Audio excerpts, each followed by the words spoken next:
Chào mừng quý vị và các bạn đã đến với bản tin Canada và Thế giới của kênh Culture Channel. Trong phần tin tức Canada sẽ có những nội dung đáng chú ý sau đây. Và sau đây là bản tin chi tiết, mời quý vị đón theo dõi.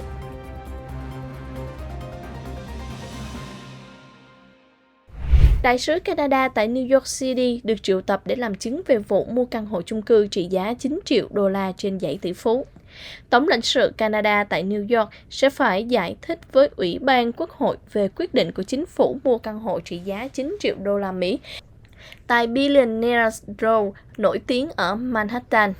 Thứ trưởng Ngoại giao Tom Clark và các quan chức cấp bộ sẽ được triệu tập để biện minh cho việc mua căn hộ mới ở gần công viên trung tâm. Bộ trưởng Ngoại giao Melanie Joly cũng sẽ được gọi nếu cần thiết. Nghị sĩ Kelly Block của đảng bảo thủ gọi việc mua căn hộ này là đáng lo ngại nhưng không bất ngờ và chỉ trích việc thiếu kiểm soát chi tiêu của chính phủ. Tuần trước, Global Affairs Canada xác nhận đã mua một căn hộ tại Stanway Tower, số 111 West 57th Street. Căn hộ sẽ được sử dụng cho các buổi tiếp đón, họp mặt chính thức và các sự kiện. Nghị sĩ Bloc Québécois Julie Vignola ủng hộ Bloc nói rằng cần kiểm tra kỹ việc chi 9 triệu đô la Mỹ cho căn hộ này. Ủy ban cũng yêu cầu chính phủ cung cấp đánh giá các bên thứ ba về tài sản ở Manhattan nếu có. Họ cũng muốn có danh sách tất cả các tài sản đã xem xét để mua cho tổng lãnh sự tại New York. Global Affairs Canada cho biết căn hộ hiện tại số 550 Park Avenue đã lỗi thời và không đáp ứng tiêu chuẩn mới. Do đó, Bộ đề xuất chuyển đến một căn hộ mới nhỏ hơn và kinh tế hơn, có thể tiết kiệm hơn 2 triệu đô la cho người nộp thuế Canada. Căn hộ mới rộng 3.600 phút vuông, có 3 phòng ngủ, 4 phòng tắm và phòng tắm hoàn thiện bằng đá quý.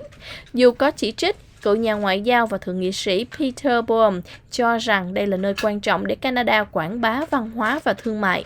Nếu bạn muốn chơi ở cấp độ cao, bạn phải chi tiêu tương ứng, Boehm nói, cho rằng chi phí này hợp lý so với các quốc gia khác.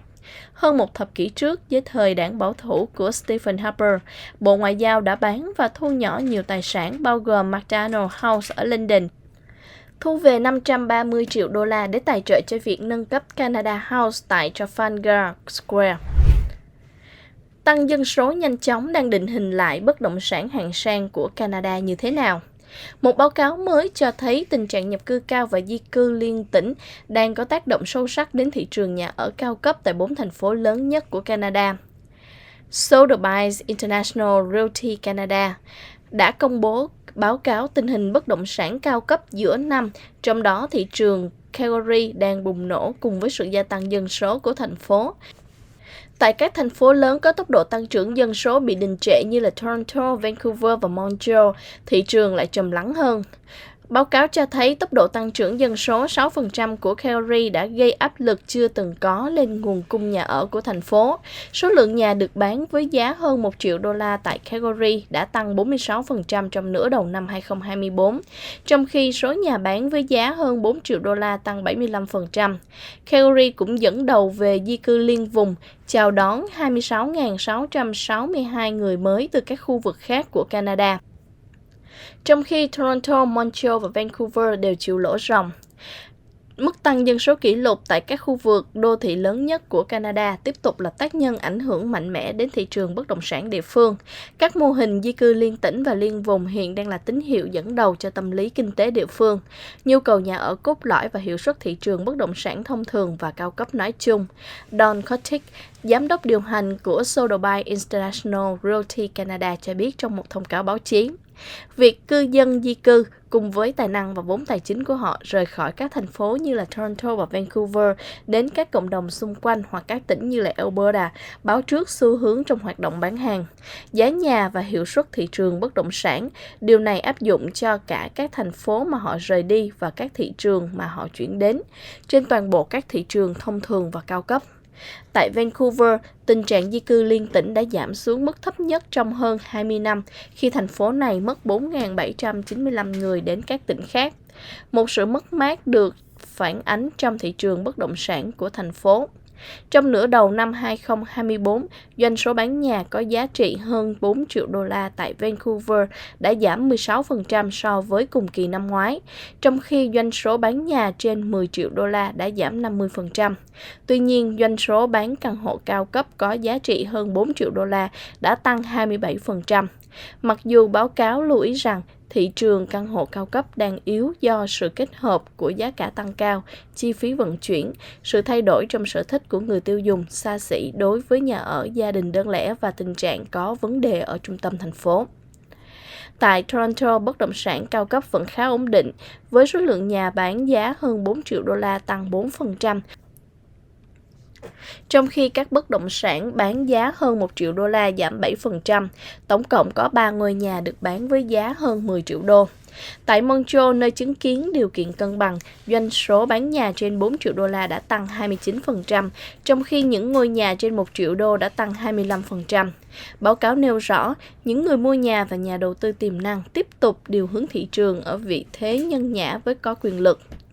Với việc kéo dài thời gian tìm kiếm nhà và đàm phán là điều bình thường. Việc cắt giảm lãi suất của Ngân hàng Canada sẽ tác động như thế nào đến thị trường bất động sản? Các chuyên gia bất động sản có ý kiến trái chiều về việc liệu động thái giảm lãi suất của Ngân hàng Canada có kích thích hoạt động thị trường nhà ở Canada hay không.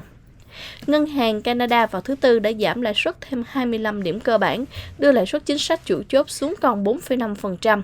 Theo dự đoán của nhiều nhà kinh tế trong khảo sát của Bloomberg, động thái này diễn ra sau khi lãi suất giảm 25 điểm cơ bản vào tháng 6. Karen Yulevsky, COO của Royal LePage Real Estate Services cho biết trong một tuyên bố với BN Bloomberg rằng nghiên cứu của Royal LePage cho thấy người mua đang chờ đợi tín hiệu cụ thể từ Ngân hàng Trung ương Canada. Lần giảm lãi suất qua đêm thứ Hai cho thấy điều đó, và với ngưỡng đủ điều kiện thế chấp tiếp tục giảm, người mua có thể đủ tự tin để quay trở lại thị trường nhà ở, Yulevsky nói. Bà bổ sung rằng bà kỳ vọng động thái giảm lãi suất này sẽ kích thích một sự gia tăng nhẹ trong hoạt động trong ngắn hạn, sau đó là một sự tăng đáng kể trong nhu cầu mua vào mùa thu. Trong thời gian này, một số lượng hàng tồn kho cần thiết đã được xây dựng ở các thị trường lớn trong vài tháng qua, cung cấp cho người mua nhiều lựa chọn hơn. Bên cạnh lãi suất thấp hơn, điều này cũng có thể khuyến khích thêm người mua trở lại thị trường trong tương lai gần. Penelope Braham, chuyên gia thế chấp tại Ray Hub.ca cho biết trong một tuyên bố, còn phải xem liệu việc giảm lãi suất mới nhất của Ngân hàng Canada có khuyến khích người mua nhà quay lại thị trường hay không trong bối cảnh chi phí vay vẫn còn cao. Tuy nhiên, chúng tôi đã thấy một sự tăng nhẹ trong doanh số bán hàng sau đợt giảm lãi suất vào tháng 6. Việc giảm lãi suất hôm nay có thể mang lại hy vọng mới và thúc đẩy nhu cầu bất động sản. Trong khi một số chuyên gia bất động sản kỳ vọng việc giảm lãi suất có thể thúc đẩy nhu cầu trong thị trường nhà ở, những người khác lại cho rằng chi phí vay có thể vẫn còn quá cao. Leah Laskin, một nhà môi giới thế chấp được cấp phép và chuyên gia tại LewisRace.ca cho biết trong một tuyên bố rằng động thái mới nhất của Ngân hàng Canada không có khả năng làm thay đổi đáng kể thị trường nhà ở. Chúng tôi đã thấy mức giảm 50 điểm cơ bản kể từ tháng 6, nhưng lãi suất vẫn còn khá cao và nhiều người mua tiềm năng đang chờ đợi lãi suất giảm thêm để tăng sức mua trước khi họ thực hiện giao dịch.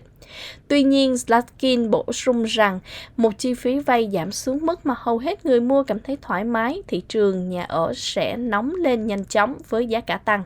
Do đó, bà nói người mua tiềm năng nên cân nhắc mua ngay bây giờ nếu họ có thể chịu đựng được lãi suất cao hơn trong một thời gian ngắn để vào thị trường khi giá còn thấp. Chúng tôi chưa thấy nhiều danh sách nhà trên thị trường trong một thời gian dài và người mua chọn mua ngay bây giờ sẽ có nhiều lựa chọn và ít áp lực hơn so với thị trường nóng. Trong một tuyên bố, Victor Trần, chuyên gia thế chấp và bất động sản tại Race.ca, đồng ý rằng việc giảm lãi suất gần đây không có khả năng thúc đẩy nhiều hoạt động trong thị trường nhà ở rộng lớn và cần có thêm các đợt giảm lãi suất khác. Với nhiều người, ngân sách vẫn còn eo hẹp và người mua sẵn sàng chờ đợi. Chúng ta có thể cần thấy thêm một đợt giảm lãi suất từ 25 đến 50 điểm cơ bản nữa trước khi có sự tăng đột biến đáng kể trong hoạt động bán hàng. Richard Mariani, giám đốc bán hàng và tiếp thị Country White Homes cho biết trong một tuyên bố, bất kể việc giảm lãi suất vào thứ Tư, thiệt hại đã xảy ra. Thị trường bất động sản, đặc biệt là khu vực xây dựng mới, đã chứng kiến doanh số bán hàng thấp kỷ lục từ năm 2022, 2023 và 2024, đang định hình là một trong những năm có doanh số bán hàng tồi tệ nhất trong lịch sử.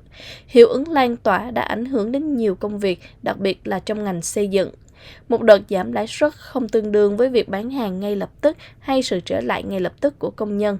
Có thể mất 2 đến 3 năm để tạo ra đủ doanh số bán hàng cho các chương trình xây dựng bắt đầu và mang lại công việc. Trong khi thị trường nhà ở đang trải qua sự chậm lại, Trần cho biết thị trường căn hộ còn chậm hơn. Sự quan tâm đến các tài sản đầu tư để giảm lãi suất khi vẫn cao. Các tài sản mất nhiều thời gian hơn để bán. Nhận xét của ông Trần đến sau khi có sự chậm lại đáng kể trong doanh số căn hộ ở thị trường bất động sản lớn nhất của Canada. Tuần trước, Bloomberg News báo cáo rằng nhà phát triển căn hộ tại Toronto đã thấy doanh số bán căn hộ mới giảm xuống mức thấp nhất trong 27 năm. Các sản phẩm thế chấp biến đổi hiện tại là một lựa chọn tuyệt vời cho những người tự tin vào xu hướng giảm lãi suất và có khả năng tài chính để chịu đựng bất kỳ sự giữ hoặc tăng lãi suất bất ngờ nào từ Ngân hàng Trung ương Canada trong tương lai. Khi thị trường thế chấp dao động, việc chọn lãi suất tốt nhất cho nhu cầu của bạn có thể gây bối rối, trong khi có thể hấp dẫn để chọn lãi suất thế chấp biến đổi khi giảm lãi suất dường như có khả năng. Điều quan trọng là phải xem xét khả năng chấp nhận rủi ro và tình hình tài chính cá nhân của bạn. Những người đã kiên trì với lãi suất biến đổi cho đến nay đang được hưởng thêm hôm nay vì họ sẽ thấy khoản thanh toán hàng tháng của họ giảm thêm hoặc nhiều khoản thanh toán của họ dành cho khoản gốc hơn. Trần cũng đồng ý với quan điểm này, nói rằng việc giảm lãi suất vào hôm thứ Tư cùng với đợt giảm lãi suất vào tháng 6 sẽ cung cấp nhiều không gian thở hơn cho những người sở hữu thế chấp có lãi suất biến đổi. Clay Travis, chuyên gia thế chấp và bất động sản tại NerdWallet, cho biết trong một tuyên bố rằng thế chấp biến đổi sẽ giảm sau thông báo của Ngân hàng Canada. Giá thế chấp biến đổi sẽ rẻ hơn một chút, nhưng chúng vẫn cao hơn đáng kể so với lãi suất cố định thấp nhất mà người tiêu dùng có thể tìm thấy. Nếu lãi suất thế chấp cao đang giới hạn khả năng mua nhà của người mua hôm nay, điều đó sẽ vẫn xảy ra vào ngày mai và trong vài tuần sau đó. Adam Jacobs, người đứng đầu bộ phận nghiên cứu tại Collier Canada, cho biết trong một tuyên bố rằng việc giảm lãi suất là một dấu hiệu chào đón, điều tồi tệ nhất đã qua. Ông bổ sung rằng quyết định này là tin tốt cho nhiều người, đặc biệt là những người vay tiền, chuyên gia bất động sản, nhà phát triển và nhà đầu tư. Việc giảm lãi suất sẽ giúp làm cho phát triển cho thuê khả thi hơn về kinh tế, giảm áp lực lên thị trường cho thuê, nhiều người có thể mua nhà hơn và khuyến khích thêm nhiều người bán liệt kê tài sản. Mark Fielder, chủ tịch của A Vision Young Canada, cho biết trong một tuyên bố rằng thông báo của Ngân hàng Canada sẽ có tác động tích cực đến tâm lý nhà đầu tư. Các chỉ số hoàn vốn bất động sản thương mại đang cải thiện so với các loại tài sản khác và chúng tôi kỳ vọng điều này sẽ tiếp thêm nhiên liệu cho sự thèm muốn của nhà đầu tư và phân bổ vốn vào bất động sản thương mại. Ông nói chúng ta đã ở trong một môi trường lãi suất rất không chắc chắn trong 2 năm qua. Việc giảm lãi suất thứ hai này chắc chắn cho thấy sự tự tin của Ngân hàng Canada vào dữ liệu lạm phát và củng cố thực tế rằng chúng ta đang chuyển sang một chế độ lãi suất khác. Đây là cuối tuần đẹp nhất của mùa hè ở miền Nam Ontario. Bão sẽ quay trở lại vào tuần tới. Trốn tránh những cơn giông sấm sét tại miền Nam Ontario đã trở thành thói quen vào mỗi cuối tuần mùa hè này. Tuy nhiên, cuối tuần tới sẽ khác. Cuối tuần này sẽ có nhiều nắng, độ ẩm thoải mái và nhiệt độ mùa hè điển hình. Thời tiết nắng đẹp và ấm áp sẽ kéo dài bao lâu? Thứ Sáu là một ngày tuyệt đẹp với nắng chói chang và nhiệt độ cao ở mức 25 độ C trên khắp miền Nam Ontario. Vào buổi đêm trời sẽ trong xanh và mát mẻ, đặc biệt là ở vùng nông thôn. Thứ Bảy sẽ là một ngày tuyệt vời với nắng nhiều và nhiệt độ cao ở mức trên 20 độ C. Vào buổi tối trời trong xanh mát mẻ nhưng ấm hơn một vài độ so với đêm thứ Sáu. Chủ nhật sẽ trở lại với nắng và nhiệt độ cao ở hầu hết các nơi sẽ ở mức 30 độ C. Trong khi hầu hết miền Nam Ontario trải qua cuối tuần mà không có một giọt mưa nào, thì khu vực duy nhất có nguy cơ có mưa hoặc dông bão vào cuối Chủ nhật hoặc đêm Chủ nhật là khu vực Tây Nam Ontario. Phần còn lại của tuần tới sẽ ấm áp và rất ẩm ướt với thỉnh thoảng có mưa và dông bão. Sẽ không có mưa suốt ngày nhưng một lần nữa sẽ có nguy cơ có mưa lớn. Nhiệt độ ấm hơn bình thường dự kiến sẽ tiếp tục đến đầu tháng 8. Ontario bắt đầu tham vấn về việc thêm bệnh cháy, mất ngủ và nhiều bệnh khác vào danh sách các bệnh mà bệnh nhân có thể được điều trị tại các hiệu thuốc. Chính phủ Ontario thông báo bắt đầu tham vấn về việc bổ sung 14 bệnh thường gặp vào danh sách các vấn đề sức khỏe mà người dân có thể điều trị tại nhà thuốc. Bắt đầu từ hôm nay, chính phủ sẽ tiến hành tham vấn với các đối tác như là Hiệp hội Dược sĩ Ontario, Hiệp hội Nhà thuốc khu vực Canada để tận dụng kỹ năng và chuyên môn của dược sĩ nhằm biến nhà thuốc thành nơi chăm sóc tiện lợi, gần gũi với người dân. Tham vấn sẽ xem xét việc điều trị và kê đơn thuốc tại nhà thuốc cho các bệnh như là đau họng, cháy rận và rối loạn giấc ngủ nhẹ như là mất ngủ, cũng như đặt và thu thập các xét nghiệm cho nhiều bệnh khác như là viêm họng. Tiêm thêm các vaccine công cộng tại nhà thuốc bao gồm uốn ván và zona cũng sẽ được xem xét. Vào tháng 1 năm 2023, tỉnh đã thay đổi cho phép dược sĩ điều trị và kê đơn cho 19 bệnh thường gặp như là phát ban, côn trùng cắn và nhiễm trùng đường tiết niệu đơn giản. Jones cho biết đã có hơn 1 triệu lượt đánh giá tại nhà thuốc kể từ khi chương trình bắt đầu. Tham vấn mới cũng sẽ xem xét cải thiện chương trình MedCheck của Ontario, cung cấp cuộc tư vấn 1 giữa dược sĩ và bệnh nhân đủ điều kiện khoảng 20 đến 30 phút mỗi năm để giúp họ tuân thủ và hiểu rõ hơn về tương tác thuốc. Justin Bates, giám đốc điều hành của Hiệp hội Dược sĩ Ontario, đứng cùng với Jones và hoan nghênh các cuộc tham vấn mới. Ông cho biết các cuộc tham vấn sẽ giúp giảm sự trùng lập dịch vụ không cần thiết và thủ tục hành chính, đồng thời bảo vệ sự lựa chọn của bệnh nhân. Công trình xây dựng đường Gardiner của thành phố Toronto sẽ hoàn thành sớm hơn dự kiến 1 năm. Ông cho biết các biện pháp bổ sung sẽ bao gồm sửa đổi lối vào Jameson Avenue vào Gardiner hướng Tây, mở làn rẽ trái tại Spadina Avenue từ Lakeshore East Boulevard, nới lỏng hạn chế tiếng ồn và đóng làn đường qua đêm. Công việc xây dựng để cải tạo đường cao tốc giữa Dufferin Street và Stratton Avenue đã làm cản trở giao thông từ khi bắt đầu vào tháng 4. Các tài xế miêu tả thời gian đi lại là ác mộng vì đường cao tốc bận rộn bị thu hẹp chỉ còn 2 làn xe cho mỗi chiều, khiến nhiều người kêu gọi đẩy nhanh tiến độ công việc. Dữ liệu công bố vào tháng trước cho thấy thời gian đi lại trong giờ cao điểm buổi sáng đã tăng lên tới 250% kể từ khi công việc bắt đầu. Tỉnh ước tính kế hoạch này sẽ tiết kiệm cho nền kinh tế Ontario 273 triệu đô la bằng cách giảm tắc nghẽn giao thông, mặc dù tỉnh đóng góp 73 triệu đô la để đẩy mạnh nhanh công việc, nhưng chưa rõ tổng chi phí là bao nhiêu.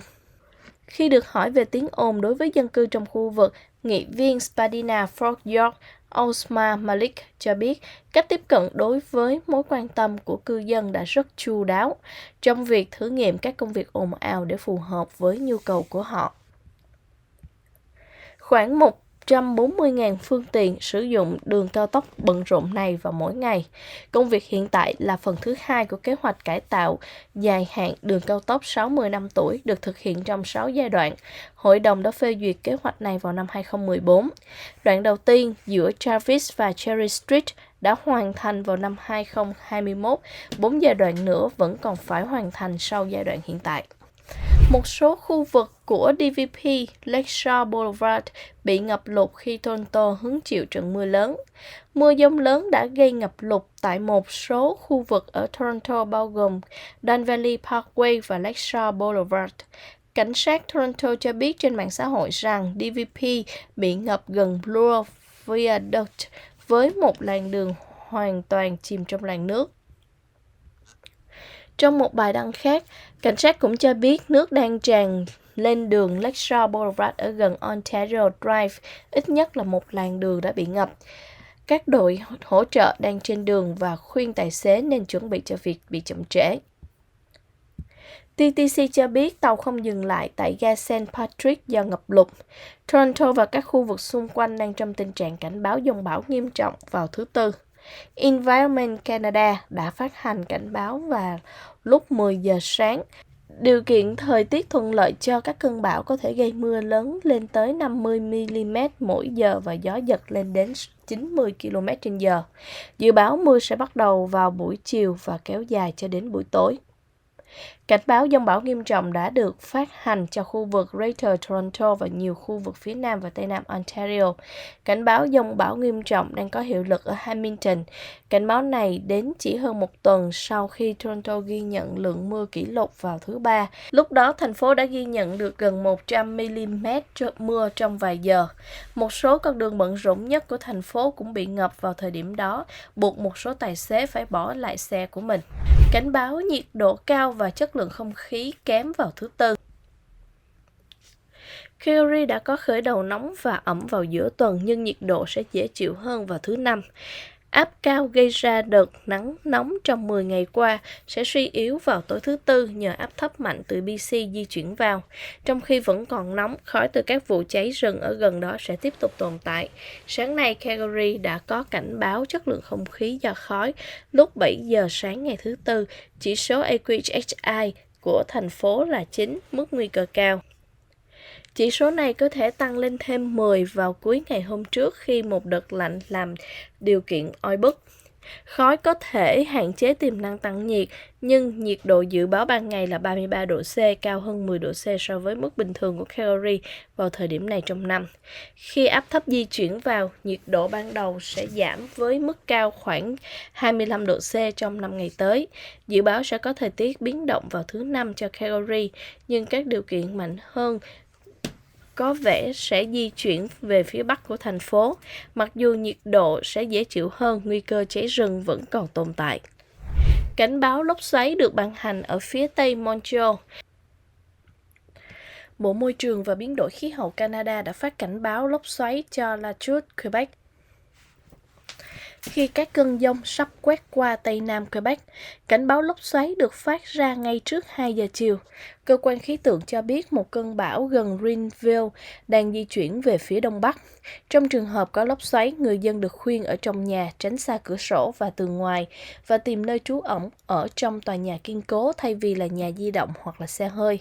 Cảnh báo dông bão nghiêm trọng cũng đang có hiệu lực cho phần lớn Tây Nam Quebec, bao gồm khu vực Montreal do điều kiện thuận lợi cho sự phát triển của các cơn bão mạnh, có thể tạo ra gió giật mạnh, mưa đá lớn và mưa nặng hạt. Dự báo mưa tại Montreal sẽ kéo dài đến 9 giờ sáng ngày thứ Năm. Cũng có cảnh báo dông bão, mưa và gió mạnh cho các vùng khác của Quebec. Cảnh báo là mức độ thấp hơn so với thông báo. Tắm nước lạnh có tốt cho sức khỏe hay không? Khoa học nói gì? Có thể bạn đã thấy mọi người nhảy vào biển lạnh giá hoặc là tắm đá để cải thiện sức khỏe tim mạch, phục hồi cơ bắp, giảm căng thẳng và nhiều vấn đề khác. Đây được gọi là liệu pháp nước lạnh, một dạng của liệu pháp lạnh.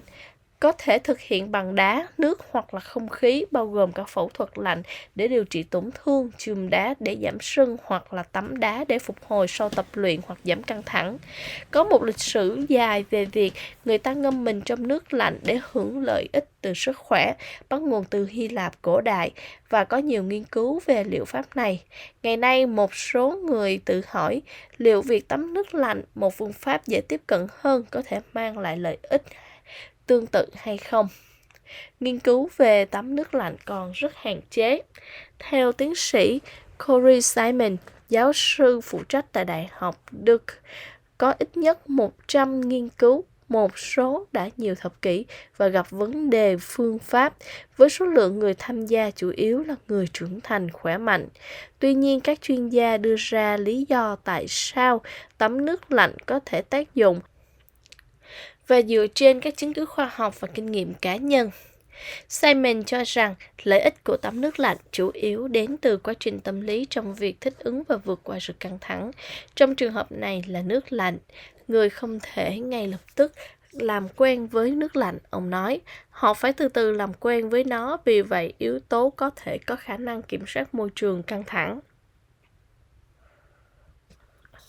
Simon cho rằng lợi ích của tắm nước lạnh chủ yếu đến từ quá trình tâm lý trong việc thích ứng và vượt qua sự căng thẳng. Trong trường hợp này là nước lạnh, người ta không thể ngay lập tức làm quen với nước lạnh, họ phải từ từ làm quen với nó, vì vậy yếu tố cơ thể có khả năng kiểm soát môi trường căng thẳng. Nghiên cứu cho thấy người tắm nước lạnh ở nhiệt độ khoảng 10 độ C đến 14 độ C trong tối đa 1 phút mỗi ngày trong 2 tuần có mức độ căng thẳng thấp hơn so với nhóm đối chứng. Những lợi ích này rõ rệt hơn khi họ thực hiện một kỹ thuật thở sâu trước đó. Tắm nước lạnh cũng có thể cải thiện tâm trạng và sự cảnh giác. Theo tiến sĩ Rachel Roth, chuyên gia thể dục tại Athens, Georgia, bạn có thể cảm thấy hưng phấn. Điều này có thể do sự gia tăng các chất dẫn truyền thần kinh như là epinephrine, norepinephrine và dopamine. Tắm nước lạnh có thể hỗ trợ miễn dịch. Một nghiên cứu vào tháng 5 năm 2014 cho thấy những người Hà Lan thực hành thiền, thở sâu và tắm nước lạnh trong 10 ngày có ít triệu chứng hơn khi bị nhiễm khuẩn và sản xuất nhiều chất chống viêm hơn. Tuy nhiên, Simon không chắc chắn rằng kết quả này hoàn toàn tích cực vì nghiên cứu gần đây cho thấy giảm phản ứng viêm cấp tính có thể kéo dài thời gian hồi phục. Viêm mãn tính chứ không phải là viêm cấp tính mới là vấn đề lớn hơn.